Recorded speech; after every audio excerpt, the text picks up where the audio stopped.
mới liệt. Ok, về cơ bản thì là hôm nay là làm một cái video kiểu như là có một cái đợt mà ở đợt tháng 10, tận từ tháng 10 luôn, là tớ có đi kiểu như là đi chơi, đi kiểu như là vừa hết cái khóa dạy lý thuyết nâng cao cảm âm các thứ. Thế là quyết định là sẽ đi chơi một chuyến, thế là có đi vào trong miền Trung chơi. Đúng cái đợt đi vào đấy thì bị dính bão. Đấy, cái đợt mà tự dưng bị bão to ở Quảng Bình ấy, thì đúng thế nào thì lại tớ đi vào đúng cái tuần trước đấy thì cũng bị bão rất là lớn, nhưng mà tiện thể kiểu vào đấy chơi chủ yếu bởi vì là tớ có một ông bạn tên là Lưu. Đấy, Hoàng Lưu. Đấy, thanh niên này có một cái shop đàn ở Nghệ An, ở thành phố Vinh. Kiểu lâu lâu thì ông ấy cũng lên đây chơi, thế là xong rồi cũng gặp nhau các kiểu, nhưng mà mình lại chưa xuống đấy chơi mà mình thì lại chưa xuống đấy bao giờ, cho nên là này mình quyết định là kiểu tiện thể bảo đi đâu chơi không nghĩ được, thế là xuống đấy chơi tiện thể thăm cái shop đàn của ấy luôn. Thì thanh niên này được cái rất là đam mê, xong rồi lại còn là kiểu thiết kế, làm thiết kế cái thứ nữa, nên là thấy bảo là shop đàn nó rất là đẹp, rất to, rất là này nọ cái thứ. Thế nên là mình quyết định là xuống đấy chơi xem dưới đấy có gì vui. Để xem là nếu như mà anh em ở những cái khu vực mà ở gần thành phố Vinh các thứ ấy, gần Nghệ An các kiểu đấy, thì có thể kiểu như là tìm một cái shop đàn nào ở đâu thì đấy có thể thử cái shop đàn này. Thì hôm nay thì chúng ta sẽ cùng xem shop đàn của Hoàng Lưu, tức là shop Gu Music, xem ở đây có cái gì.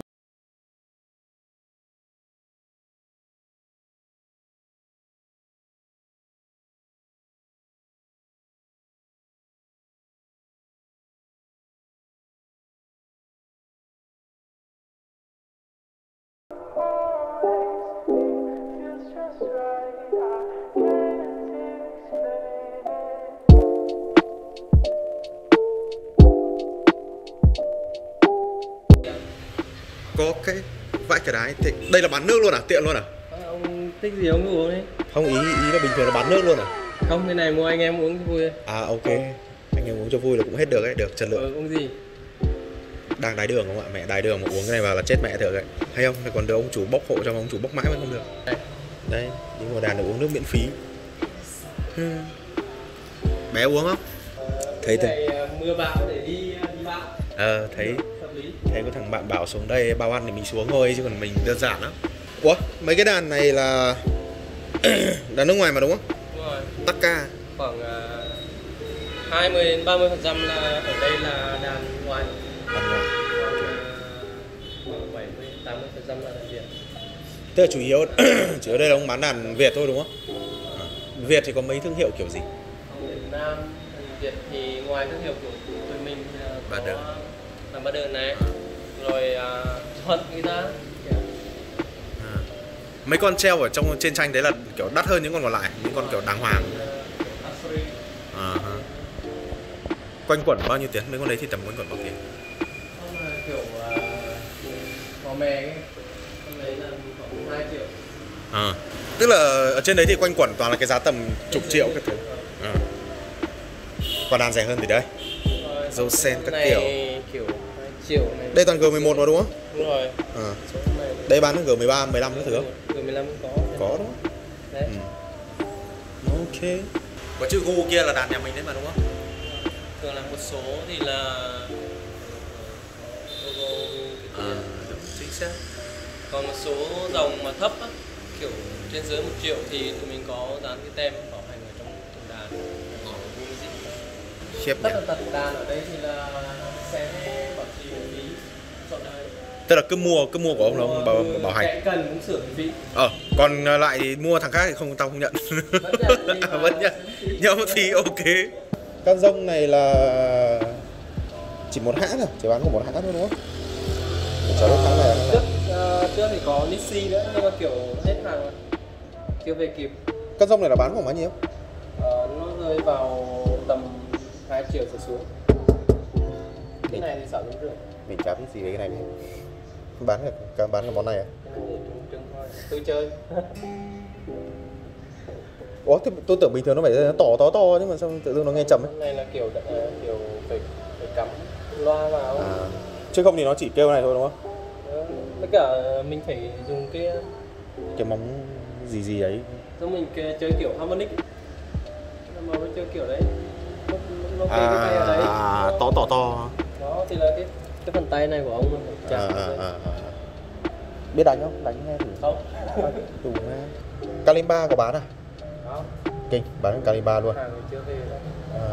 Khiếp, người ta cái gì cũng bán. Chuẩn tạp hóa luôn.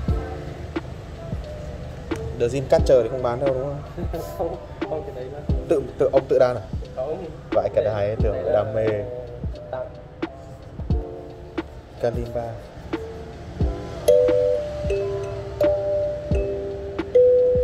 hay phết. Chơi con này không? Có nghịch.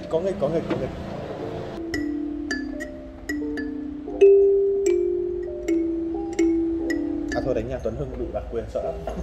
Tại vì trước kiểu solo trước là thay những dây này với các này thay lại trước là thay những cái son cầm ấy. Đúng rồi. Đất ngoại. Cái này 5 triệu. 5 triệu.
Còn bán thì là bên nó mới, còn con này là kiểu mình chơi thì chơi đồ cũ, tay tua rồi mình chơi đồ cũ thôi.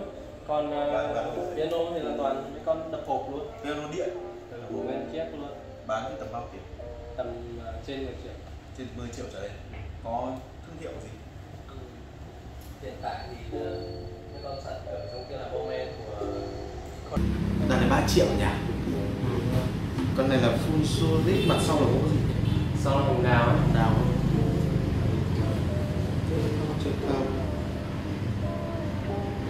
Chứ con này sơn còn đẹp hơn khá.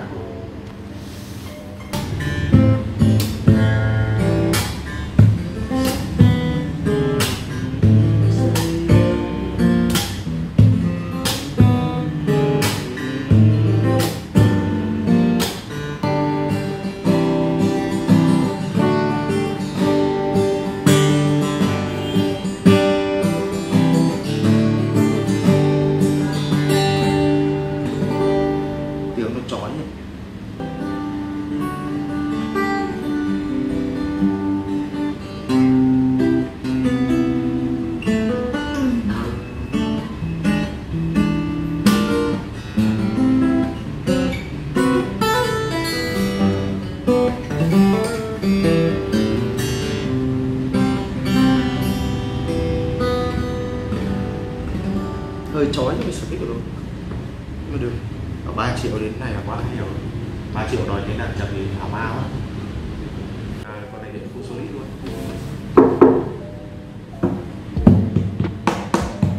Miếng gỗ cứng. Đập con nào thiếu đàn hồi, cứng quá nó thiếu độ đàn.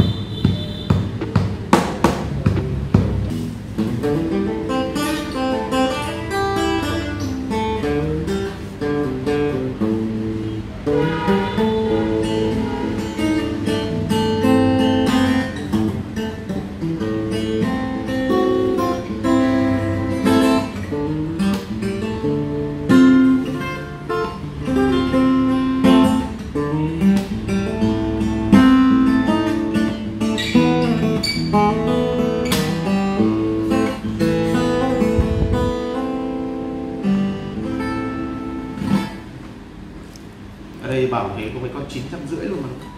Có đây không? Có. Xem thử đàn 950 trông nhiều. 950 có ti luôn. Mấy cái vết này là phong cách thiết kế. Thiết kế nó thế đúng không? Lâu lắm cái đàn rẻ. Chưa đến giấy luôn.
trước cho xong luôn. Cả Gỗ này là gỗ hồng đào cường nu. chính xác Nó bảo là thế. Hồng đào cường nu. hồng đào cường nu.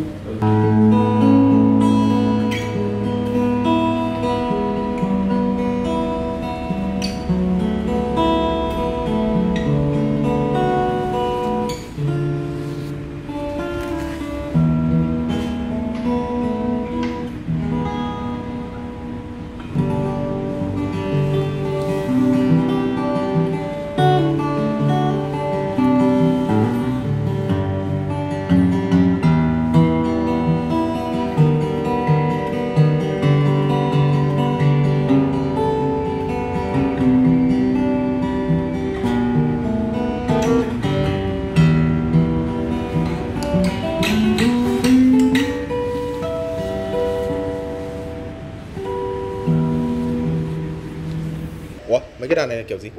Mấy đàn này là khách họ sửa xong ok thì để ở đây. À, xong đến nhận thôi. Đúng rồi. À, kinh. Đây là bán cả đàn bass luôn à? Mấy cái này đàn cũ, second hand cho các đàn mới tập. À. Mấy con này thì giá kiểu như nào? Khoảng dưới 2 triệu À, đều dưới 2 triệu hết nhỉ? để em tập. Thế mình có bán cả kiểu am cho bass các thứ không? Không, hiện tại thì chưa phân Thế là bán đàn nhưng mà không bán am. Hợp lý. Coi như em phải đánh cho vui. trong này là kiểu Phòng xem học. qua trong nào. Xem mẹ đến đây nó xem đi mẹ dở ơi. Chiêu. Hay nhỉ. Kiểu phòng làm đàng hoàng vậy này. Này là bên em bảo vệ À, cho này. có như là chỗ này như kiểu là để học thôi à? À, kiểu Chơi. học chơi. Kiểu anh em giao lưu thì đến đây chơi. Cái sách này là để trưng cho vui thôi đúng không? Chứ ai mà với được cái sách này. Trèo lên đây. À ok, hợp lý rồi, ok. Vì mấy quyển sách mà phải trèo cao ngã đâu. Xanh ban. Ở đây có bắn trống không? Cá rông. Con rông thôi đúng không?